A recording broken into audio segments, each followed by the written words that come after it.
Usai purna tugas, Jokowi kembali diusulkan jadi penasihat di pemerintahan Prabowo melalui pengaktifan kembali Dewan Pertimbangan Agung. Namun usulan ini menuai pro kontra. Ketua DPP PKB Daniel Johan meminta usulan ini dipertimbangkan kembali, sebab Dewan Pertimbangan Agung dinilai tidak efektif dan bisa menguras anggaran negara yang terbatas.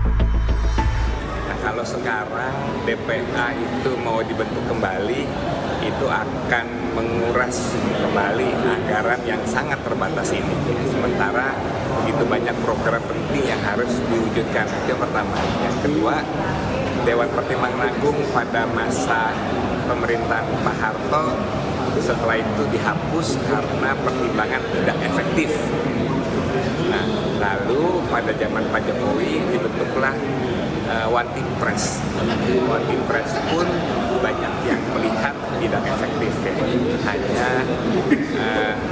formalitas saja. Karena dibentuknya DPA itu yang harus dipertimbangkan secara matang, sehingga jangan bentuk yang menghabiskan anggaran yang tidak perlu, tetapi juga tingkat efektivitasnya juga jauh dari yang diharapkan. Sementara Bendahara Umum Projo justru berpandangan usulan ini jadi bukti Jokowi masih dibutuhkan. Namun bagi Projo, Jokowi lebih efektif memimpin partai politik. Ini adalah satu bukti bahwa kecintaan rakyat terhadap Pak Jokowi tidak pernah redup. Ini adalah satu bukti bahwa Pak Jokowi masih dibutuhkan oleh bangsa dan negara Republik Indonesia. Banyaknya usulan, saya pikir ini satu hal yang sehat dalam negara demokrasi. Namun bagi Projo, dalam imajinasi kami, ke depan akan lebih efektif Bapak Jokowi memimpin partai politik. Dengan memimpin partai politik, akan lebih banyak yang bisa dilakukan oleh Pak Jokowi. Lalu, bagaimana respon Jokowi dengan usulan ini? Jokowi bilang saat ini dirinya masih menjadi presiden hingga 6 bulan ke depan. Tentu wacana ini masih terlalu dini untuk dibahas. Ini saya itu masih jadi presiden sampai masih 6 bulan lagi loh. Masih presiden sekarang ini. Sekarang masih bekerja kayak gini ditanyakan. Sebelumnya Sekjen Gerindra Ahmad Muzani bilang, ke depan sejumlah lembaga masih dikaji, termasuk Dewan Pertimbangan Presiden. Beberapa lembaga mungkin akan diperkuat atau bahkan ada yang dilebur dengan kementerian. Semua kelembagaan sekarang sedang dikaji, ada beberapa lembaga yang mungkin perlu diperkuat, tapi juga ada beberapa kelembagaan yang juga sedang dipelajari untuk digabungkan dengan kementerian yang ada atau dilebur atau malah dilikuidasi. Sedang dalam kajian-kajian, termasuk Dewan Pertimbangan Presiden. Memang saat ini Dewan Pertimbangan Agung telah dihapuskan dan berganti nama menjadi Dewan Pertimbangan Presiden di era SBY. Ada 9 tokoh senior yang dipercaya menduduki jabatan Dewan Pertimbangan Presiden saat ini. Di antaranya, nama Wiranto sebagai ketua dan 8 anggota di antaranya, yakni Dato Sri Tahir, Muhammad Lutfi, Putri Kuswisnuwardani, Agung Laksono, Sidarto Danusubroto, Soekarwo, Jan Faris, dan yang terakhir, Gandhi Sulistianto. Pertanyaan selanjutnya, mungkinkah sosok Jokowi akan diakomodasi Presiden terpilih Prabowo Subianto sebagai penasihatnya kelak? Tim Liputan, Kompas TV. Usai purna tugas, Jokowi kembali diusulkan jadi penasihat di pemerintahan Prabowo melalui pengaktifan kembali Dewan Pertimbangan Agung. Namun usulan ini menuai pro kontra. Bagaimana peluang Jokowi jadi penasihat Presiden terpilih Prabowo Subianto? Kita bahas bersama analis politik Universitas Al-Azhar, Kang Ujang Komarudin. Kang Ujang, selamat sore. Ini kan ada usulan ya soal Jokowi jadi penasihat dari Prabowo Subianto. Kalau Kang Ujang ngelihatnya, sebenarnya ini memang kebutuhan, keinginan dari Presiden terpilih atau ini sebenarnya hasil komunikasi partai politik untuk mengakomodasi Pak Jokowi sih? Ya, boleh-boleh saja Pak Prabowo katakanlah punya keinginan untuk menjadikan Pak Jokowi sebagai penasehat. Makanya Pak Prabowo punya konsep, punya ide yaitu presidential club. Artinya mantan-mantan presiden akan bergabung untuk memberikan masukan-masukan termasuk Pak Jokowi gitu.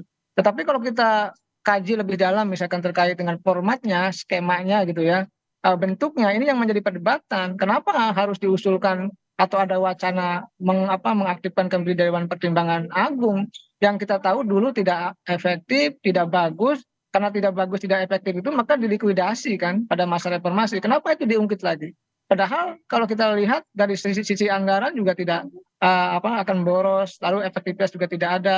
Nah, sejatinya kalau memang mau mengambil Pak Jokowi sebagai penasehat ya katakanlah pada masa pemerintahan Prabowo Gibran, maka tempatnya bukan di DPA itu. Silakan misalkan di One Team Press bisa, ataupun di tadi Presidential Club dengan format yang tentu harus dikaji lebih dahulu.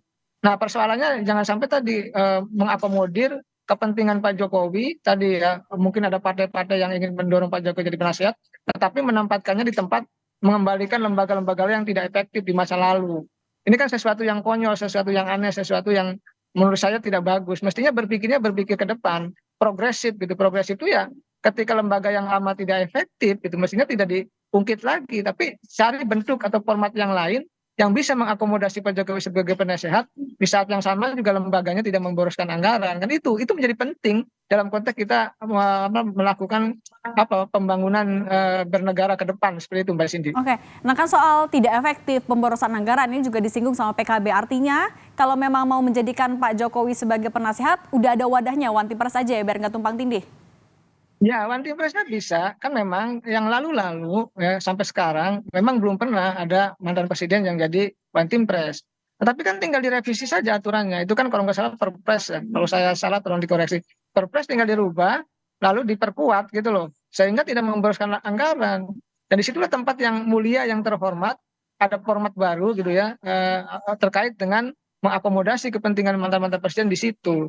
Itu menurut saya yang lebih efektif, yang lebih realistis dengan lembaga yang ada, memfungsikan atau memperkuat lembaga yang ada sehingga lembaga itu menjadi efektif dan tadi fungsinya berperan bahwa memberikan masukan, memberikan nasihat kepada presiden baru itu terjadi pada ruang lingkup misalkan One Team Press misalkan seperti itu.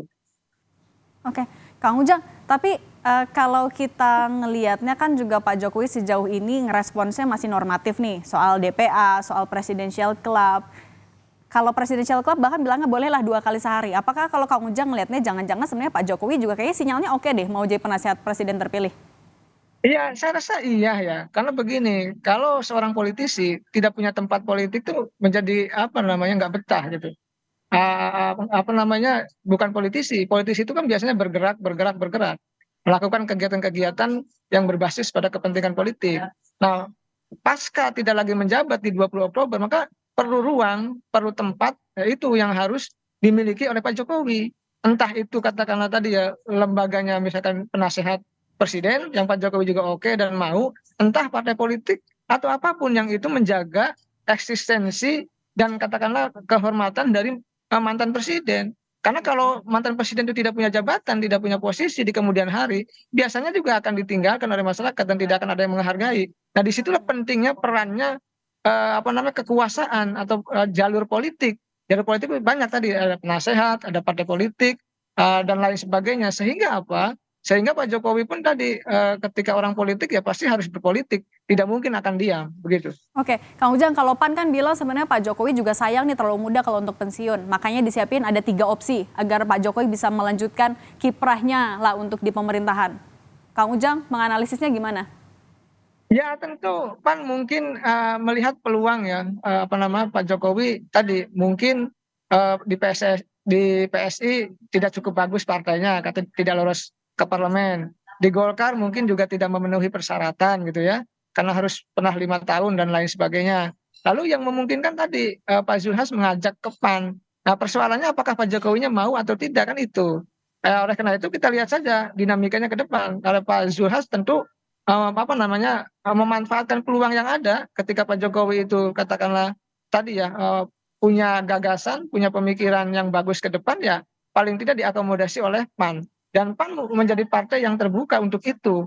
Ya kita lihat saja ke depan apakah memang ketemu itu jalan pikiran Pak Jokowi dengan PAN, kita tidak tahu. Apakah memang betul-betul PAN juga serius ataukah hanya sekedar gimmick saja. Ini hanya sejarah dan waktu yang akan melihat ini semua. Oke, tapi Kang Ujang, kalau Kang Ujang melihatnya Dewan Pertimbangan Agung ini apakah juga bentuk partai politik atau saling mengakomodasi dari partai politik, Kang? Ya kelihatan ini kan usulnya bukan dari partai sebenarnya, usulnya dari Pak Bambang Susatyo ya, Ketua MPR gitu yang mewacanakan kembali ini.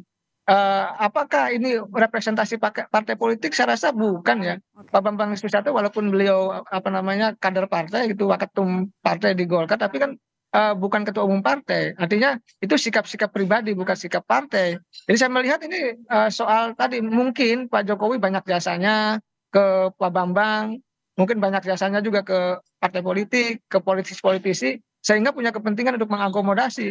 Tetapi mengakomodasi lembaga yang lama yang sudah dilikuidasi, yang sudah tidak efektif, yang menyedot anggaran besar, buat apa juga dimunculkan kembali? Justru yang harus dibangun adalah mengkonstruksi pikiran, merancang bangun ya apa yang tepat posisi Pak Jokowi ke depan, yang memang formulasinya bukan tadi, bukan lembaga yang lama yang tidak efektif itu. Cari formasi yang tidak membosankan anggaran, dan Pak Jokowi punya tempat yang terhormat, yang mulia, bersama mantan-mantan presiden yang lain, seperti itu. Oke. Nah, soal posisi Pak Jokowi, Kang Ujang, Projo kan bilang kayaknya Pak Jokowi lebih cocok kalau dijadiin pimpinan parpol deh daripada penasehat. Setuju nggak, Kang Ujang? Ya, silakan, itu bagus-bagus saja, dan Pak Jokowi punya hak untuk itu. Tetapi yang saya baca tadi ya, di Golkar agak sulit karena tidak memenuhi persyaratan. Di PSI partainya partai kecil, lalu di PAN belum tentu mau. Nah sekarang begini saja, kita tantang gitu Projo, bagaimana Projo membuat partai gitu loh. Oke. Sehingga itu menjadi partainya Pak Jokowi kan bagus-bagus juga. Jadi jangan sampai nanti misalkan mencaplok partai lain, lalu menjadi ketua umum, kan itu tidak bagus juga.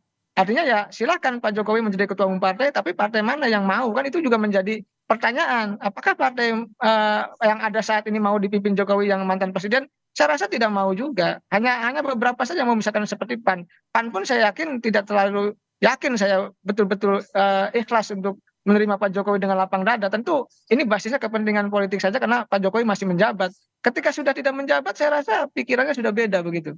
Oke, Kang Ujang, kalau misalnya memang Dewan Pertimbangan Agung ini kemudian memang dibentuk oleh Pak Prabowo dan juga Gibran Rakabuming Raka, akan seberapa membengkaknya sih anggarannya?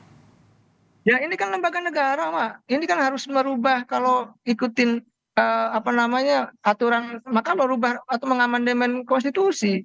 Dulu itu kan setara tuh, Mahkamah Agung, Dewan Pertimbangan Agung, BPK dan lain-lain itu setara. Nah, sekarang ini dulu MPR-nya lembaga tertinggi, sekarang MPR setara menjadi lembaga tinggi. Nah, Dewan Pertimbangan Agungnya hilang di pasca perubahan amandemen yang keempat gitu.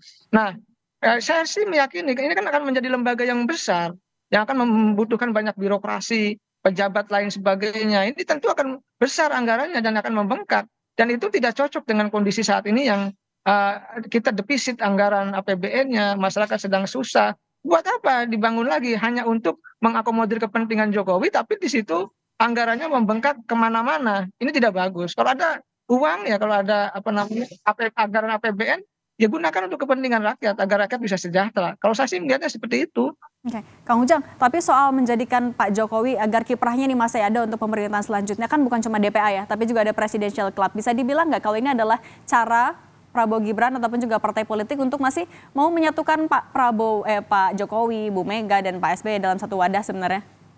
Ya, saya ada 4 hal kalau Presidential Club itu terlaksana gitu, kalau terjadi ya, kalau terimplementasi. Pertama, ajang silaturahmi itu antara presiden terpilih dengan mantan-mantan presiden. Yang kedua kan memberikan masukan mantan-mantan presiden Pak Jokowi, Bu Mega dan Pak SBY kepada Pak Prabowo. Yang ketiga itu kan ingin tadi Mbak Cindy dikatakan ingin mempersatukan. Pak Prabowo ingin mempersatukan mereka-mereka yang berkonflik. Nah, yang keempat yang saya baca, Pak Prabowo ingin menempatkan mantan-mantan presiden itu di tempat yang mulia, di posisi yang bagus, yang terhormat. Ya itu, saya melihatnya seperti itu sih.